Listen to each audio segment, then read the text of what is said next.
Well, this is a CHEK blog. I'm James Phelps. This is Jator Pierre, our good friend Jator, founder of HLC and CHEK faculty member. Hey, Jator, how are you? It's another day here on Mars, man. You're coming in so clearly through Mars. I'm always impressed whenever you're broadcasting from there, man. Yeah, they have a good lighting crew here, so. That's great. That's great. We gotta hire them. Um, Yes.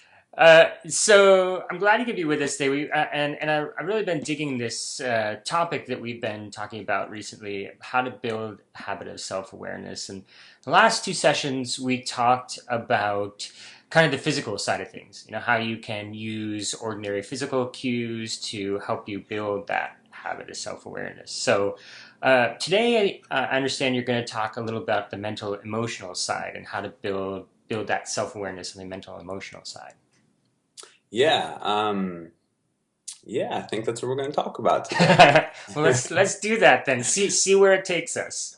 Yeah, I think first thought that jumps up in my mind is under one of the Czech blogs that we've done, there was a comment from a person who put, never trust a guy who wears a beanie inside his house. I remember that one. Yeah, I really appreciated that. What I appreciated about that is it brought up this idea of trust. Mhm. And we're talking about mental and emotional aspects now. So for me, it's an interesting question to consider. Can we actually trust anyone, Mhm. or are we simply learning to trust ourselves about other people? Mhm. And it's an interesting question to think about and to feel about. You know, do we ever really know anyone else except for our own experiences of ourselves? Which for me kind of opens up the idea of the mental and emotional aspects of self. Whereas, you know, we tend to literally think that we know someone else, Mhm. but simply for me, it's we know our projections of ourselves onto other people. We know what our internal reality is. We know what our experiences are. We know what we're projecting from the past onto that person. So it's a very interesting dance to start to consider when you're looking at the mental and emotional. One, what is truth? Two, what is trust? And three, how do we start to own and become responsible for our projections, for our perceptions, and for the reality that we literally create moment to moment through those lenses that we all wear. Uh, so yeah, for me that brings up um, how we start to pay attention to our mental and emotional state Mhm. through our perceptions and through our awareness of self. So what I mean by that is from the moment of conception, we start to be exposed to our mother's energy systems. We start to be exposed to our mother's emotions. We also start to be exposed to our father's energy systems as well as his emotions. So, from a physiological standpoint, you know, we're flooded with the blood that runs through our mother. From a more subtle standpoint, we're flooded with the emotional state of our mother as well as our father. And that starts to create initially our perceptions of reality. It starts to kind of download the lenses that we're going to look through for the rest of our lives, unless we start to become conscious of what we're unconscious of. Mhm. What I mean by that Yeah. is, as that grows, right, as that experience grows within us, that's downloading. If you consider us as a computer, we're downloading software into how our computer is going to run. Yeah. Yeah. Yeah. So we have that experience, you know, in conception and in utero, and then that builds every moment from then on, all the way until our current time and reality where we are now. So, as an example from my own life, um, I've brought up the idea many times that a part of me gets very nervous doing this. Mhm. Um, why that's important to share is because what's happening in this moment is that there is a part of me that had an experience that was similar to this in terms of being interviewed or talking to someone or sharing my thoughts that gets projected into this moment. And that aspect of self shows up in this moment, and that's where the mental and emotional feelings come from. Where I think a lot of us get lost, including myself, is we make that a very literal story. So, well, what are you talking about, Jator? You haven't done interviews like this when you were 5 years old. Very true. But if we get out of the literal, we move more into the metaphoric and symbolic realms. What this moment might represent to an aspect of me is a moment when I was talking to my dad or talking to my mom, and my feelings or what was going on inside of me was discounted, at least in my perception, by my parents. So that creates this feeling of potentially some shame and some guilt, and maybe some fear about sharing who I am. So when we set up these interviews, who's actually showing up, a part of me who's showing up, is my 5-year-old. And the 5-year-old is eliciting the mental and emotional state that I'm feeling. And a lot of us, in my experience, aren't aware that we aren't always present. We're not always present in terms of, if we're wearing lenses of the past, it's an interesting question to consider. Are you ever in the current moment? If you're wearing, like you're wearing glasses, you imagine I have almost an infinite amount of glasses that I wear currently, and I'm seeing through all those past lenses. How do we start to recognize the lenses that we're wearing and start to take those off one at a time? Or maybe not take them off, maybe realize they're there and start to incorporate them and pay attention to them as a way to gain awareness of where is my mental and emotional state coming from, outside of my physiology, outside of my gut health, outside of my HPA access and hormones and neurotransmitters, and all those things play a part as well. But the psychological aspect, how do we start to become aware of what does this current moment actually represent to an aspect of self that elicits a mental and emotional response? Right. Yeah, that makes sense. I'm a simple guy, so I'm trying to boil it down. But the glasses metaphor is helpful, right? Because if I'm hearing you right, the idea is just that, as you said, there's this software that gets loaded onto us, and we see the world through this software that sort of shapes our perceptions. And those perceptions can be, they can cause us to see the world in terms of opportunities, or in terms of dangers, or in terms of, so they can sort of color the way that we perceive the world. And so this is why becoming aware of how they're coloring, how they're shaping our perceptions is so important, because they can create additional stresses through the way that or they can create additional joy, right? They can make it a really wonderful place to live. But it's this filter that we're perceiving, and that's why it's so important to become aware of it. Yeah, I would agree. And since I agree, we're right. I like it when that happens. Me too, man. Yeah, why that's also really important to kind of piggyback on what you just shared is, from a CHEK perspective, we're working on the physical body. We're working on, if we're HLCs, we're working on, the 6 principles and the 4 doctors, which I think is very important. And an aspect of the 6 principles is paying attention to your thoughts. And one thing that I don't know that a lot of people realize is that your unresolved trauma from the past can cause enough stress in the current moment to inflame your gut, to cause dysbiosis, to cause HPA, thyroid, gonadal axis disruption. All of those things can happen simply from having unresolved trauma that you don't want to look at.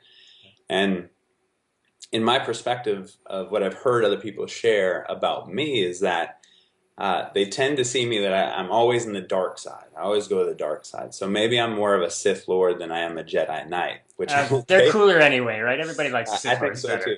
I mean, that sword that Kylo has is pretty badass. That's right. um, and that may be true for an aspect of me. I do like to dive into the quote unquote dark side of self. That doesn't mean it's a bad thing for me. Um, why I really enjoy doing that is because if I don't look into the shadows, I won't be able to see what are root causes of what's showing up in my life and how I'm manifesting that in my subtle energy levels Yeah. and how I'm bringing those things into my life through what I'm inviting into my life through unresolved trauma, issue, guilt, shame, etc. So, um, a very interesting way to consider this is where is the only time that you can see the stars? You can only see the Right. stars at nighttime. Mm. You can only see the stars, the brightest stars in the sky, when you go into the dark. And that's how you can find your light and really then have, for me, a dance and a balance between the light and the shadow, or the light and the dark, however you want to frame it. So, another way to look at that from kind of a physical standpoint is lots of clients, well, I won't say lots of clients, but some clients show up with not a whole lot of physical pain. Mhm. No, Jatora, I don't have physical pain. Okay, cool. Well, what happens if you don't have physical pain, but you foam roll? Mhm. You find areas of your body where there's pain that you're unaware of. Mhm. Now, when you're foam rolling and you're working on those trigger points, etc., just because you're unaware of those trigger points doesn't mean that they don't have some level of physiological change that's occurring in the body. Doesn't mean that blood flow is getting there. Doesn't mean that metabolic waste is getting out. Mm. Doesn't mean that that muscle is going to function at its highest level. Doesn't mean that you're going to be able to address someone's musculoskeletal imbalances unless you become aware Yeah. of what the underlying stuff is. So, um, do I tend to dive into the dark? Yes, because that's where I can find my trigger points. Mhm. That's where I can find um, my inner child, the aspects of my inner child that show up in the current moment and get triggered or charged in certain situations. And that is how I can start to change my framework and the reality that I currently see, quote unquote, through my heart, through my eyes, through my physiology, and through my experiences. So for me, it's one of the deepest places that I love to play is in what I'm unaware of. Mhm. Because to change what I'm aware of and to change my current level of thinking, experiencing, being, for me, I have to find what the root causes are. It's simply like we look at the CHEK process and functional medicine. What are we really doing? For me, we're looking at what are the causative factors? Where are the roots of the issue that are being expressed? And to take that same work to the mental and emotional, we're looking at what are the roots of what's being expressed in the tree, in the musculoskeletal system, in the emotional body, Mhm. in the thought body, in those subtle bodies. And I find it fascinating. And I find it fascinating and motivating because as I start to dive into these unresolved aspects of self or unaware aspects of self, my literal viewfinder, my literal lens that I see the world through, that I experience myself through, changes. Yeah. Yeah. So I like, by the way, kind of bringing this back to the foundation of principle, right? Just attending to your thoughts. But so, as I said, I'm a kind of simple, practical guy, and I'm starting to think about how you go about starting to attend, right? Especially if you're going to be attending to the things that you're previously unaware of, or that's what you're looking for. Yeah, because when you're thinking about about the thoughts that we have or the emotions that we have. They tend to run in either two ways. Either they're really like a height, like an emotional peak, where you're caught up in it, right? It's like being caught up in a wave, and it's driving you along with it, and trying to step back from that so that you can ask, okay, so why am I having this? Why am I seeing the world in this way? Why am I reacting this way? What are the deeper causes? Is tough because you're caught in that wave. Or you're in the kind of day-to-day ordinary habits that are so common, that again, they're so common, they're so routine, that there's that call to say, well, what's going on in me now in this ordinary everyday doesn't happen either. So it's either what's going on is really subtle, really routine, or it's like really gripping. It's like I said, it's a wave and it's carrying you along. So Mm-hmm. how do you step back? Like how do you teach your clients to go through this process of attendance to build that habit? Yeah, what I like about what I heard you say, James, is I think that's the second time you've invited me to be more practical. No, well, yes, I it isn't. appreciate it. I appreciate it. It's me seeing my lenses Yeah. too. Yes. Yes, I appreciate that. The more grounded view of that, how to use it. Um, yeah, so a couple things that pop up. First, the last two or three videos, I think, or last four videos that we've done, I think are laying some groundwork to start paying attention to that. Yeah. For me, some more grounded ways of doing this are the next time you're in a situation and you have a feeling arise, and let's say it's anxiety or depression or fear or anger, and it's in relation to, I think the easiest way to start is in relation to another person. Probably your significant other would be a good place to start. Sure. So the next time you get triggered or charged, emotionally charged, with your significant other in either direction, let's say it's positive or negative, if you can, in that moment, ask yourself internally, how old do I feel right now? And some of us will say, well, Jator, I'm 38, so some of us will say, well, I feel 38. Well, cool. Yeah. That's your literal age, and I understand. So if that's what comes up, then ask the question, how old emotionally do I feel? And pay attention to what rises up inside of you. Maybe a number rises up. I feel 5 years old. Maybe a scene from your childhood rises up, and that gives you the direction in terms of how old you are or what this current situation is representing to you. So that would be one way to start bringing some awareness to that. Another way is, as you're working with that, and if that's not working for you, then you can start bringing awareness to simply your thoughts. What are my thoughts in this moment? Well, I'm judging this person as, not a good person. Wow. Write that down. What's your judgment?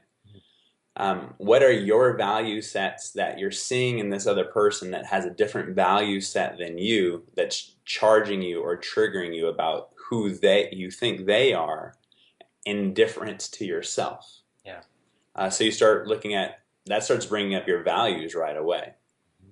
Another question you could ask is, when I have this feeling around this other person, where do I feel that in my body? Do I feel that in my legs? Do I feel that in my thighs? Do I feel that in my throat?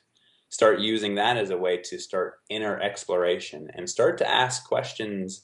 And literally, I mean questions, rather than saying sentences to yourself with a period at the end. The question for me is very important, because through bringing a question into it, you're being curious. Yeah. You're bringing a curiosity to what's coming up inside of you. And the guessing, it is a way to bypass a lot of our ego defenses. I kind of imagine our parts of our ego as a pit bull that sits by my side. Hmm. So when something comes up, that pit bull will raise its head and protect me from looking at the underlying stories. Yeah. But if I start to guess, I say, well, how old would I guess I am? Hmm. Or how would I guess I feel? That part of the ego in my experience, the pit bull doesn't raise its head up. The pit bull doesn't come up to protect the thought because the pit bull says, well, you're guessing, you fool. That's child's play. You're not gonna get anything from that. Yeah. And for me, that then can help connect you directly to your intuition and let flow in what flows in. Hmm. And wow, 5 years old flows in. Yeah. Well, wow, what does 5 years old represent to me? Where in my life would I guess that this similar situation showed up when I was 5? Yeah.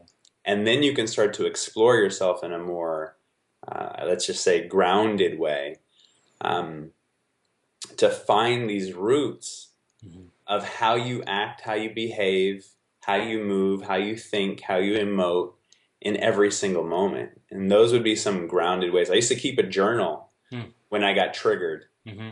and I would write down what I thought the trigger was. Hmm. I would write down how old I felt, Hmm. and I would write down what the related zone or chakra Hmm. that was related to that. So then I could bring up other ideas, and just start exploring. There's an old video game called Dig Dug. I remember Jig Dug. Yeah, Dig Dug. So it's, the digging underneath the soil and having fun with it. Yeah. That's for me. That's the most. For me, that is the most important. Is to have fun exploring yourself. Um, because if we turn it into, in my experience, if we turn it into work or Hmm. have to, Hmm.